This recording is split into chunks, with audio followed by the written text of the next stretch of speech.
You have that power cradle, and then you drop really low. It could be longer, but it's way more powerful. Why? I think just the further you get your stick back, the more leverage you have, and you just have more time to really snap it down. More torque with your hip, too. Yeah, more torque, too. Because the farther your stick is back, the more your hips are popping. Exactly. And I also think it deceives the goalie, too. Because yeah, the goalie has no clue where that release is coming from. Oh. Oof. Yeah, that's a lot of power. McAdory to O'Neal. Opposite pipe. Hugging it. Absolute gas. One constant throughout your training has been your shooting. What stayed consistent with that? Obviously the drills I'm doing in the routine, but also maybe just the fundamental thoughts that I have. I'm always trying to line up my shoulder, get over that front foot. So some of the main focuses that I've had since I was 7 or 8 have kind of stayed the same. Show me. When you would spend all that time with your dad shooting, what were some of those drills you guys would go through? So we had like 3 primary drills. The first one was he would literally just stand there, toss it up to me, and we'd shoot as hard as I can at the middle of the net. It didn't focus on accuracy, it was more just about form and power.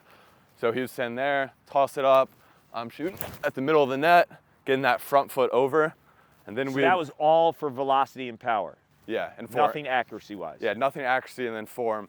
And then the next one we would do is he would stand top center. I would be right here on the wing, and the focus of this was fundamentals, power, quick release, and then making sure that my body was pointed towards that far pipe. So we'd primarily just shoot these all at the far pipe, so then everything was lined up, and I'm getting over that front foot towards the goal. Boom, boom. And then the last one was, this is the one we probably did the most. We'd put out like 30, 40 balls right here, top center. Just on the ground? Yeah, just on the ground.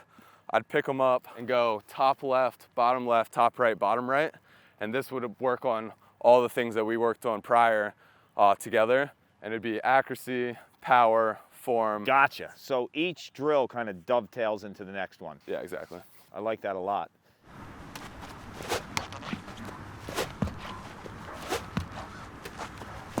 Schellenberg will get open and he'll bury that shot. Forget about it. The kid don't miss. The Schellenberger step down missile. I've seen you on the gun. What are you hitting at now? Like 72, 73? Yeah, something like that.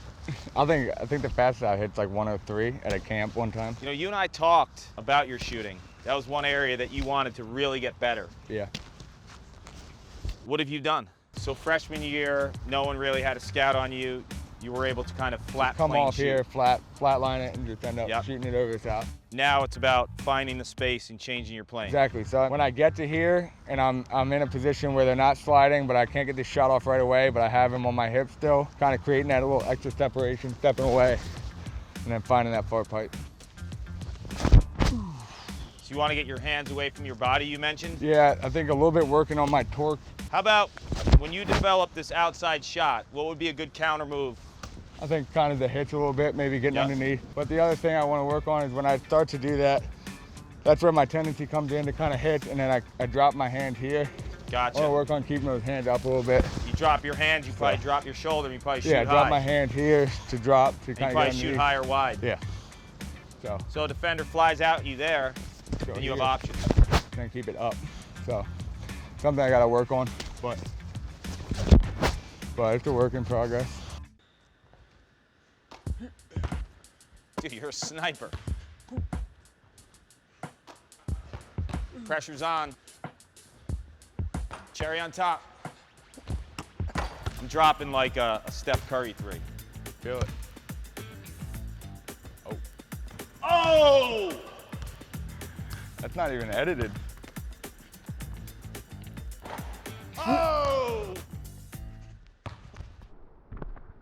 You know, playing up in Canada in the box game obviously had a big influence in terms of how you finish inside, but it also is trickling into your outside game. Why? If you were to think about a goalie stepping out to you and you're trying to manipulate him a little bit, you can kind of do that with the pre-shot cradle. So something Cole taught me is that he would always try to cradle low, get him to dip a little bit, and then you have the ability to just snap it back high real quick, and it's Gotcha. just that half a second. But because your hands are loose, it allows you to do that quickly. Yeah, it allows me to have that cradle here and just bring it back You know up. what's interesting about that, CJ, is you dipped your stick and you didn't change your levels. You actually changed the trajectory of your release point again because of how loose and quick you could be.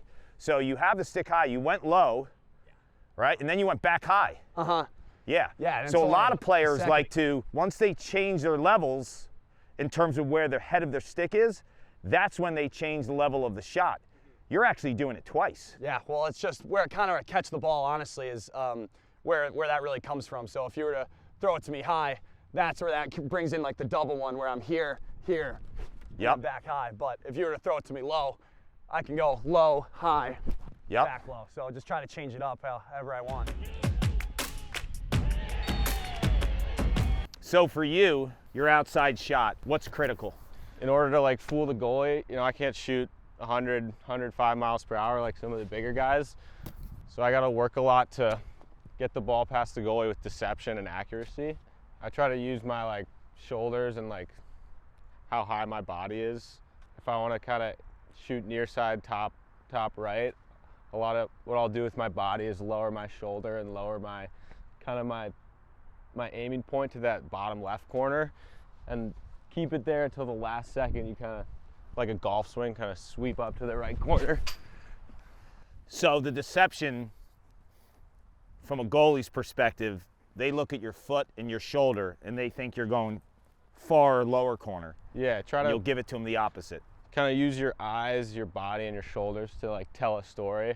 Yep. And then at the last second, you try to use your wrists to get it to the top corner. So your foot, your shoulder, and your eyes are telling a story that's going lower corner. Yeah. But you're actually shooting to the opposite corner.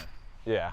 Gotcha. And then I also grew up like using a lot of different sticks, so I think I learned a bunch of different like release points. Yep. And that also helps me. Like, I think another part of deception is a quick release. And so wherever I catch the ball, I kind of want to get it out from there.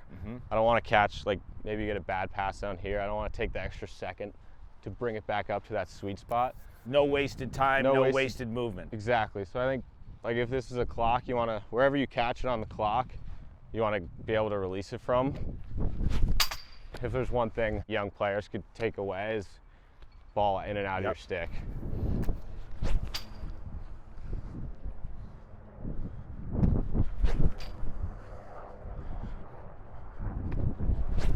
One more at a little lower. Man. Oh, that'll work. That'll work. That will work.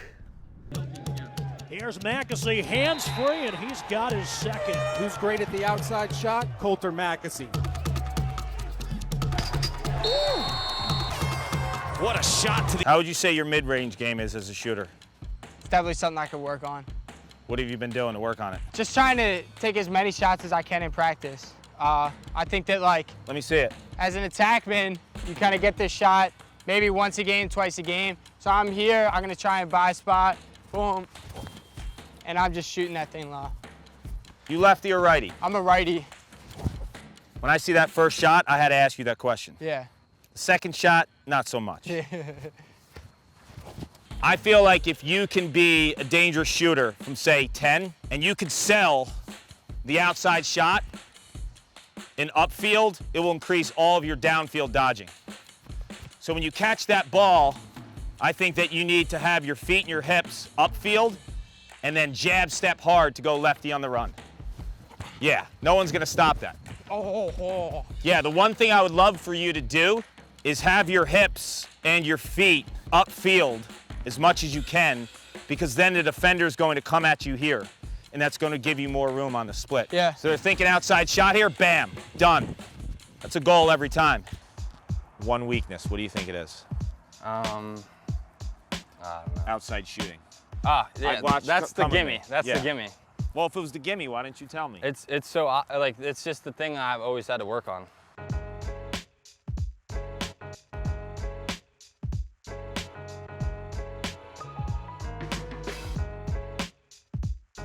The one thing that I saw with you that stood out was you were such a straight line shooter, where There were two things wrong with it. You had rigor mortis. You know what rigor mortis is? No. You know when dead people stiffen up, right? You had rigor mortis. You were like, you were gripping the stick so tight, and you were straight lining.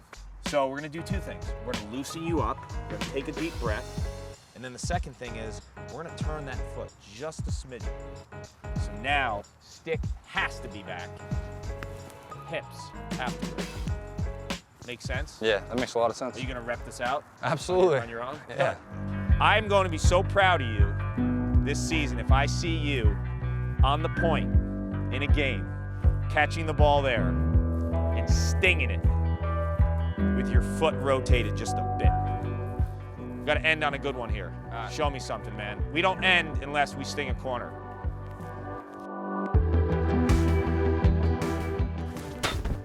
Done.